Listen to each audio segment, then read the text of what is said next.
आज मैं कह सकता हूं कि जहां दिखे सपाई वहां बिटिया घबराई। सपा और कांग्रेस में एक प्रकार का तलाक सा हो गया है, दोनों ने छोड़ दिया। दोनों में फिर से वही खटपट शुरू हो गई है, क्योंकि लोकसभा चुनाव में इन्होंने आपके बीच में कहा था खटाखट खटाखट। एक खटाखट का लाभ मिला क्या किसी को? मिला क्या इनके खटाखट का लाभ? बहनों और भाइयों, अब दोनों में खटपट शुरू हो गई। गढ़मुक्तेश्वर में मां गंगा के आंचल में जहां कहीं भी जगह मिलेगी, हर श्रद्धालु जाकर के स्नान करेगा। लेकिन बहनों और भाइयों, आपका पर्व और त्योहार आता है और पीड़ा होती है समाजवादी पार्टी को कि ये पर्व और त्योहार कैसे सुख और शांति से मना देंगे। आपने देखा होगा, भारत निर्वाचन आयोग ने 13 नवंबर को चुनाव की तिथि घोषित की थी। सभी राजनीतिक दलों ने जनता जनार्दन की सुविधा और आस्था को सम्मान करते हुए चुनाव आयोग से अनुरोध किया था कि ये चुनाव की तिथि आगे बढ़ा दी जाए, क्योंकि 11 नवंबर से ही हमारा पश्चिमी उत्तर प्रदेश, मुजफ्फरनगर, शामली, गाजियाबाद, मुरादाबाद, संभल, अमरोहा और आसपास के क्षेत्र के श्रद्धालु गंगा स्नान करने के लिए सुख तीर्थ पर या फिर गढ़मुक्तेश्वर में या टिकरी में जाकर के वहां रात्रि निवास करते हैं, वहां प्रवास करते हैं, कुछ घंटे मां गंगा के आंचल में व्यतीत करते हैं। उनकी आस्था का सम्मान हो। हम आभारी हैं भारत निर्वाचन आयोग के कि उन्होंने जन आस्था का सम्मान दिया, लेकिन समाजवादी पार्टी ने इस फैसले का विरोध किया। ये समाजवादी पार्टी पूरी तरह एक्सपोज हो चुकी है। पहले तो सपा और कांग्रेस में एक प्रकार का तलाक सा हो गया है, दोनों ने छोड़ दिया है।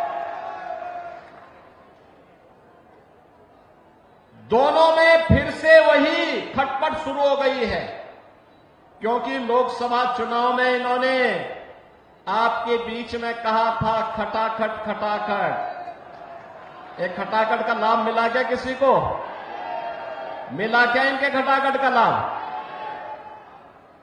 बहनों और भाइयों, अब दोनों में खटपट शुरू हो गई और उसी की तैयारी है, उसी का आह्वान करने के लिए आज हम आए हैं। उन्होंने खटाखट के नाम पर आपको बहकाया, जनता जनार्दन को गुमराह किया, गलत मार्ग पर ले जाने का कुत्सित प्रयास किया। अवसर है अब इस समाजवादी पार्टी का सपाचट करने का। याद करिए, ये वही समाजवादी पार्टी है और इनके प्रत्याशी मुजफ्फरनगर दंगे का सरगना भी तो है। बहनों और भाइयों, हथियारों का जखीरा बरामद हुआ था और याद करिए, तब समाजवादी पार्टी की सरकार के मुखिया और आज के समाजवादी पार्टी के भी मुखिया उन दंगाइयों को अपने सरकारी आवास पे बुला करके सम्मानित कर रहे थे। बहनों और भाइयों, आपने देखा होगा, ये पश्चिमी उत्तर प्रदेश, जहां का हमारा अन्नदाता किसान अपने खून और पसीने से धरती माता में सोने उगलाने का काम करता है, अपनी मेहनत से, अपनी पुरुषार्थ से पूरी धरती में फसलें लहलाती हुई दिखाई देती हैं, तो सोने जैसा एक महक देती है। और बहनों और भाइयों, इस पश्चिमी उत्तर प्रदेश को समाजवादी पार्टी की सरकार कहां लेके चली गई थी। पलायन का दंश यहां के लोगों को झेलना पड़ रहा था। बेटी और बहन सुरक्षित नहीं थी, किसान परेशान था, नौजवान पलायन करने के लिए मजबूर था, व्यापारी अपना व्यापार समेट करके उत्तर प्रदेश छोड़ने के लिए मजबूर था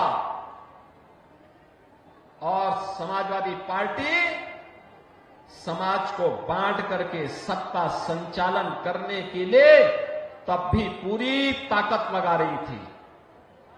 आज मैं कह सकता हूं कि जहां दिखे सपाई वहां बिटिया घबराई। आपने देखा होगा उनके कारनामों को। अयोध्या में नजारा आपने देखा होगा, कन्नौज में देखा होगा।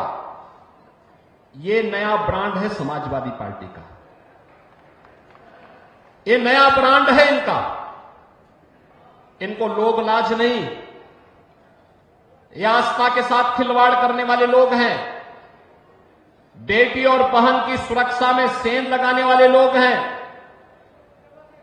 इनके वास्तविक संस्कार देखने हैं तो समाजवादी पार्टी के मीडिया सेल के सोशल मीडिया हैंडल को देखिए, कितनी घटिया स्तर की बातों को ये लोग करते हैं। ये समाजवादी पार्टी के वास्तविक चरित्र को दिखाता है।